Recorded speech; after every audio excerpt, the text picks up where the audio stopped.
Movie के शुरुआत में हम देखते हैं कि समुद्र के किनारे बीच पर कई सारे लोग मिलकर पार्टी कर रहे हैं। यहाँ पर काफी सारे लोग हैं और सभी लोग मिलकर अच्छे से पार्टी में मजे कर रहे हैं। अब रात खत्म होती है और अगला दिन आता है। ये सभी लोग रात की पार्टी से थकने के बाद में अभी तक सो रहे होते हैं। फिर केली उठती है और वो बाकी सब लोगों को भी जगाती है। केली और मिच ये देखते हैं कि पार्टी में जो लोग आए थे सब जा चुके हैं। केली की फ्रेंड मार्शा भी तभी दूसरी तरफ से जागती है। पार्टी में ज्यादा दारू पीने की वजह से उसकी तबीयत ठीक नहीं लगती है और उसे उल्टी होने लगती है। वो लोग देखते हैं कि पास में एक कौवा आकर रेत पर बैठा है, जिसके बाद उसके साथ कुछ अजीब होने लगता है। मार्शा टेबल से नीचे उतरती है और जब वो रेत पर पैर रखती है तभी अचानक रेत में उसका पैर फंस जाता है। वो अपने पैर को निकालने की पूरी कोशिश करती है। ऐसा लगता है जैसे कोई उसका पैर अंदर खींच रहा हो। इसे देखकर उसका एक दोस्त उसे बचाने के लिए जाता है, मगर जैसे ही वो पर रेत पैर रखता ही है वो भी रेत में चिपक जाता है और गिर जाता है। उसके गिर जाने की वजह से अब उसका पूरा शरीर रेत से चिपक जाता है। ऐसा लगता है कि कोई चीज उसे अंदर अपनी ओर खींच रही है, जिसके बाद में अब वो बहुत बुरी तरीके से उस रेत के अंदर समा जाता है। उसके सभी दोस्त ये देखकर बेहद हैरान हो जाते हैं। इन सबको कुछ समझ में नहीं आता कि आखिरकार ये क्यों और कैसे हुआ।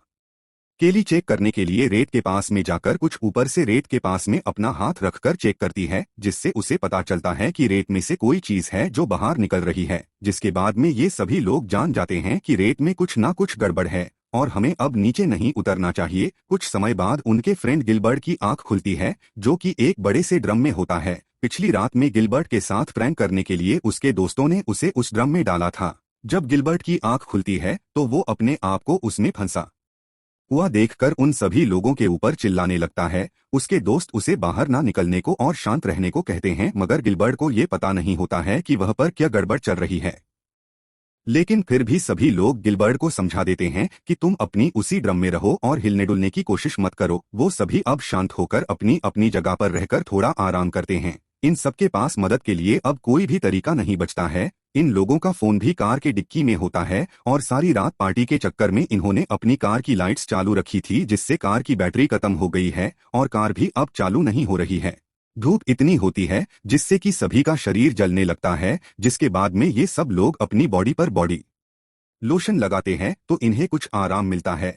थोड़ी देर बाद इन सभी की नजर पास में एक बड़े से अंडे जैसे दिखने वाली चीज पर जाती है और सभी लोग ये सोचते हैं कि इस अंडे से जरूर कोई मॉन्स्टर निकला होगा। और जल्द ही अब इन लोगों को महसूस होता है कि पार्टी में जितने भी लोग आए थे वो यहाँ से गए नहीं है, बल्कि वो सभी लोग इस रेत में ही दफन हो चुके हैं, या फिर वो रेत का दानव इन्हें खा गया होगा। ऐसे ही हाथ पर हाथ रखकर बैठने से कुछ नहीं होने वाला और उन सबको भूख भी लगने लगती है। इसीलिए जोना एक आइडिया लगाता है। वो दो राफ्ट के जरिए पास के टेबल पर जाने की कोशिश करता है। उसके बाकी दोस्त जो उसे ऐसा करने से रोकते हैं, मगर जोना किसी की बात सुने बिना धीरे धीरे राफ्ट के जरिए आगे बढ़ता है। वो टेबल के पास में पहुंच ही जाता है, लेकिन उसका एक राफ्ट पीछे की ओर फिसल जाता है और जोना टेबल और राफ्ट के बीच में फंस जाता है। वो बस रेत को टच करने वाला होता ही है, पर एक झटके से कूद के टेबल पर चला जाता है। रेत के पास में इतना नजदीक चले जाने के कारण उसके पेट में अब कुछ जख्म जैसा बन जाता है, जिसके बाद उसे बहुत तेज दर्द होना शुरू हो जाता है। दर्द कुछ कम होने के बाद में वो अपने दोस्तों को खाने पीने की चीजें देता है, मगर इसी दौरान अब उसका दर्द और भी बढ़ जाता है। किसी जले हुए स्किन की तरह उसके पेट पर बबल फूटने लगते हैं, जिससे उसे बेहद ही ज्यादा दर्द होने लगता है। दर्द के कारण वो अब आगे कुछ नहीं कर पाता। गाड़ी के डिक्की में उन सभी के फोन होते हैं, इसीलिए कार के ऊपर वाली लड़कियां किसी तरह डिक्की को खोलने की कोशिश करती हैं। वो दोनों डिक्की को खोलने की काफी ज्यादा कोशिश करती हैं। डिक्की लगभग खुल ही गई थी कि उसी दौरान एक पुलिस की कार उन लोगों के सामने आती हुई दिखाई देती है, जिससे उत्सुक होकर उनकी दोस्त रोने की उंगलियां कार के डिक्की में फंस जाती है। ये सभी चिल्लाकर पुलिस को अपने पास बुलाते हैं, मगर पुलिस को यहाँ के हालत के बारे में कुछ भी पता नहीं होता है, जिससे वो बिल्कुल ही नॉर्मल रिएक्ट करता है। केली उसे पूरी बात बताने की दूर से कोशिश करती है कि सैंड में यहाँ पर कुछ प्रॉब्लम है, मगर ये पुलिस सब मजाक समझता है। केली पुलिस से रेत में ना उतरने के लिए भी कहती है, मगर पुलिस वाला बिना किसी की बात माने हुए वो रेत पर उतर जाता है। मगर उसके मोटे और हार्ड जूते होने के कारण उसे कुछ भी नहीं होता है। पुलिस वाला पहले जोना के पास में जाकर उसकी हालत देखता है, फिर गिलबर्ट के पास में जाता है और उसके बाद में केली और मिच के पास में जाकर यहाँ हालत के बारे में पूछता है। केली यहाँ की पूरी बात बताती है कि आखिरकार यहाँ पे हुआ क्या था, मगर ये पुलिस वाला उनकी किसी बात पर यकीन नहीं करता। उसे लगता है कि सब उसके साथ मजाक कर रहे हैं। वो पुलिस वाला केली से नीचे उतरने के लिए कहता है, मगर केली आने से बिल्कुल मना कर देती है। वो पुलिस वाला केली को जबरदस्ती उतरने को कहता है। इसी दौरान उस पुलिस वाले के कार की चाबी नीचे गिर जाती है और जब वो चाबी उठाने के लिए नीचे झुकता है तो उसका हाथ रेत में फंस जाता है। पुलिस वाले के हाथ में पेपर स्प्रे होता है और जब वो पेपर स्प्रे छिड़क कर अपना हाथ खींचता है तो उसका आधा हाथ कट चुका होता है।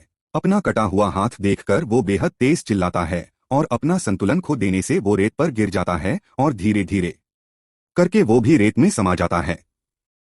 गिलबर्ट के इतने देर उसी ड्रम में फंसे होने से उसे दर्द होने लगता है। वहीं मीच ये समझ जाता है कि अगर पैर में मोटा कपड़ा बांध लिया जाए और हम यहाँ से तेजी से भाग के निकले तो हम लोग यहाँ से निकल सकते हैं।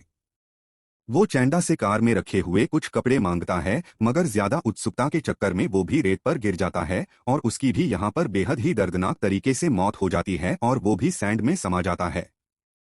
सभी लोगों की उम्मीद अब यहाँ पर टूटने लगती है। उस साइड में जोना दर्द से तड़प रहा होता है, इसीलिए उसकी गर्लफ्रेंड केली उसके पास में जाने का जुगाड़ करती है। वो सबसे पहले कार पर कूदकर रोनी के हाथ को डिक्की से बाहर निकालती है और उसके बाद में लकड़ी के 2 डंडों की मदद से उसके ऊपर चलकर वो जोना के पास में जाती है।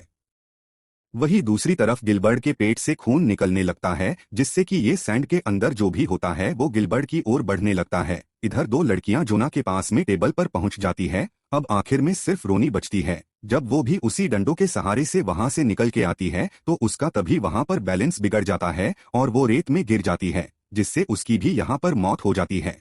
इन सब से परेशान होकर चैंडा अपने पैर में कपड़ा बांधकर जल्दी से दौड़ के पुलिस के कार की ओर जाती है, मगर इसी के दौरान में यहाँ पर गिलबर्ट को वो जो भी होता है वो सैंड में ले जाता है। वो मॉन्स्टर पुलिस की कार को भी हिलाता है, जिसके बाद में चैंडा का बैलेंस बिगड़ जाता है और वो कार पर गिरकर बेहोश हो जाती है। कुछ समय में अब यहाँ पर रात हो जाती है। चैंडा बेहोशी से जगती है। चैंडा को पुलिस की कार के ऊपर कुछ सामान मिलता है। इसे खोलने पर उसे पता चलता है कि ये एक एयरबोट है। वो इसको नीचे फेंक के उसमें हवा भरती है। अब इस बोट के जरिए केली और जोना दोनों लोग इस पर चढ़कर पुलिस की कार में आ जाते हैं। तभी अचानक से केली के ऊपर वो मॉन्स्टर हमला कर देता है। बाद में केली तेल के केन के जरिए उस मॉन्स्टर पर तेल फेंक देती है। तेल फेंकने के बाद में वो माचिस की मदद से उस मॉन्स्टर को जला देती है और अब केली भी कार के अंदर आ जाती है और ये लोग चैन की सांस लेते हैं। अब सुबह होती है। अगले दिन अब यहाँ पर उन लोगों के पास में एक आदमी आता है और इन तीनों को जगाता है। तब इन तीनों लोगों को पता चलता है कि सैंड में जो कोई भी प्रॉब्लम थी अब वो खत्म हो चुकी है, जिससे सभी लोग अब उस कार से बाहर निकलते हैं और यहीं पर मूवी का खत्म हो जाती है। तो दोस्तों, ये थी हमारी द सैंड मूवी का एक्सप्लेनेशन। उम्मीद है कि आप लोग को मूवी का एक्सप्लेनेशन पसंद आया होगा। अगर आप लोगों को मूवी का एक्सप्लेनेशन पसंद आया हो तो वीडियो को लाइक करिएगा। चैनल पर नए हो तो चैनल को सब्सक्राइब कर दीजिएगा। आज की वीडियो के लिए बस इतना ही। मिलेंगे अगले वीडियो में, तब तक के लिए टाटा।